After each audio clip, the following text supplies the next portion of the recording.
My god, I am late to this. Oh, well, as promised, this is the day after the lesson, and I have got 3 more for you. Last one's for purely primes, and while one is a prime, I'm gonna go sort of into form of meta, because with the changes in melee, a lot of weapons actually, fell to the wayside. And as you can see, what I'm holding, one of which, well, this was not even meta to begin with. This was like pure and absolute garbage. But I stuck out and put the former on the dual ether because it was alright. It had just enough status chance to get to condition overload to work in the past. Nowadays, it's actually pretty good. I was just doing a few quick test runs and it shredded. That's all I'm going to say. I'll show you in a second how much I mean by shredding. But one thing I should say, someone on my previous video commented saying that Reaper Prime does better with heavy attacks. That's a given. I'm going to do a separate series on that where I do the heavy attack potential of melee weapons. Most notably, most obvious choices being Reaper Prime and various sites with that high level crit chance and hammers. So, and that's just going to be the start. So, that series will come out at some point, but right now I want to focus on this one for now. Anyways, on to the builds, because the last one dragged out a bit. It's pretty late, and I need to go to bed. So, on to this build. Excuse me. In terms of stances, I haven't decided on what one I like to use, so right now I'm just using Carving Mantis. Mantis. Bleh. Like, which honestly is a bit annoying because the idle stance, the idle combination has like that weird titania floaty effect. So, but I'll make do until I figure out which one I really like. In terms of builds, it's pretty much the same as others. So we got Blood Rush for crit chances, the combo counter goes up. Then we go Organ Shatter for crit damage. Condition Overload is our base damage, since this is mainly this weapon mainly focuses on status chance, so having Condition Overload on here is the better bet. Then we have Sacrificial Steel for extra critical chance, extra base critical chance, I should say. Prime Fever Strike and Vicious Frost for viral damage, as well as Vicious Frost adding some status chance. Berserker for attack speed, and finally Drifting Contact for combo duration, as well as a little bit of extra status chance. Now, as I said, this weapon is really good for what it's doing. Sure, Condition Overload and Blood Rush burned up into the ground, but this is pretty good. Oh, come on. Come on. Ugh. Now, that's the problem I face. Don't make me have to bring out Hera again. I'm too lazy. Oh, well, let's try and this time with the 4 combo. Now, it takes a lot longer because of the strikes, but if you're able to keep control, it does really well. Oh, a little heavy attack there. I really need to sort something out with that, because I cast heavy attacks on accident at this point. So, as you saw, Dual Ether, it does very well. Looks pretty dope. You get it early on. At least that's what I think. Unless they change the mastery rank. This just goes to show how tired my brain is at the moment. Because I'm forgetting things left, right, and center.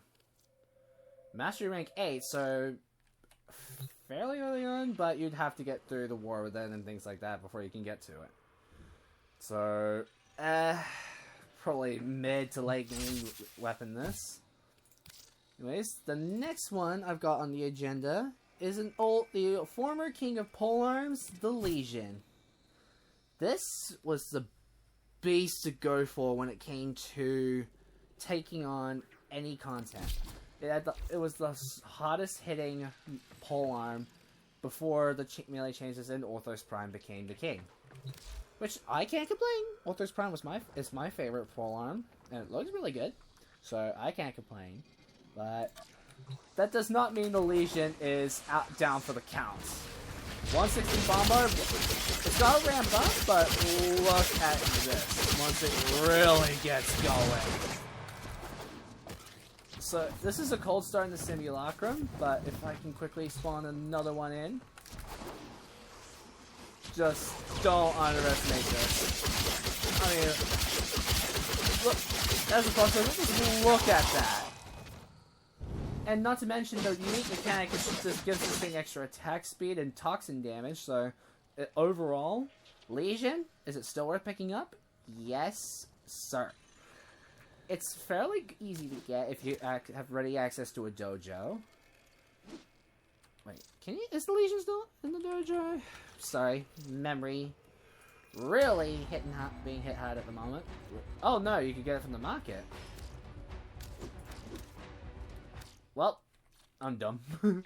But yeah, it's like, in exchange for the base torpedo, you can get your hands on the Lesion, so overall, not too shabby.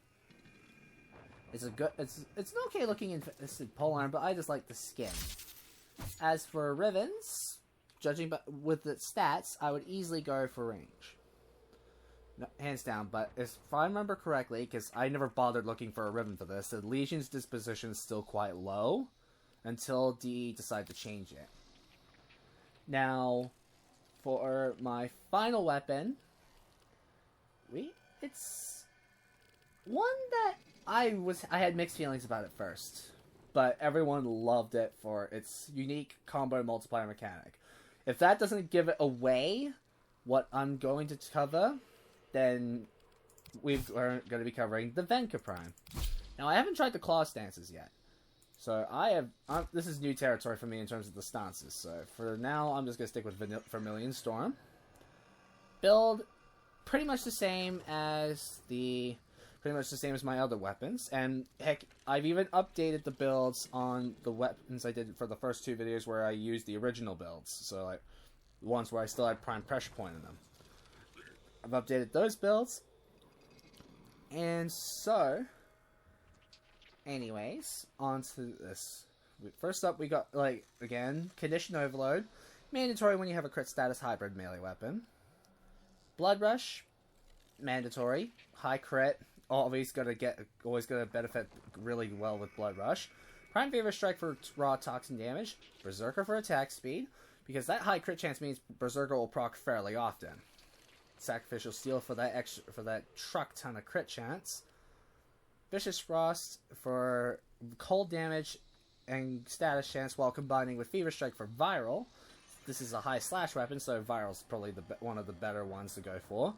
And finally, Drifting Contact for combo duration, status chance, and Organ Shatter for critical damage. Now, I have yet to test this, so this is sort of new territory for me. So, I'm learning just as alongside you. Oh no, not the Titanic effect. Well, it died. Alright, so the hold 4 combo has the Titanic Ragdoll. So let's try the Idol. I can't be bothered getting Harrow out. Oh, another Ragdoll, but ooh, now that was nasty. That was nasty. Now, the only drawback to Venka Prime in its current state is, well, the fact it's vaulted. If this thing were to get unvaulted, which, actually, no, at the time of this recording, it still is. It's unvaulted, but it will be gone within a few days. So, is Venka Prime worth picking up? Hell yes. Hurry and get this piece, these beasts of claws, before they disappear into the vault again. You will still be able to get them, like from relics you either trade from players or just by trading the parts in general, so Venka Prime, easily worth picking up. Now, as I said at the beginning, I'm going to be doing a quick video where I'm going to do a separate series where I cover the heavy attack potential of melee weapons. That I'm likely going to do in the next couple of weeks. But one more thing before I end this off. Starting Monday, New Zealand time. I know I've done primarily Warframe content, but I want to be a bit more mixed, so that way I'm not stuck with one thing. Which, like, I'm still going to do primarily Warframe. That is not going to change.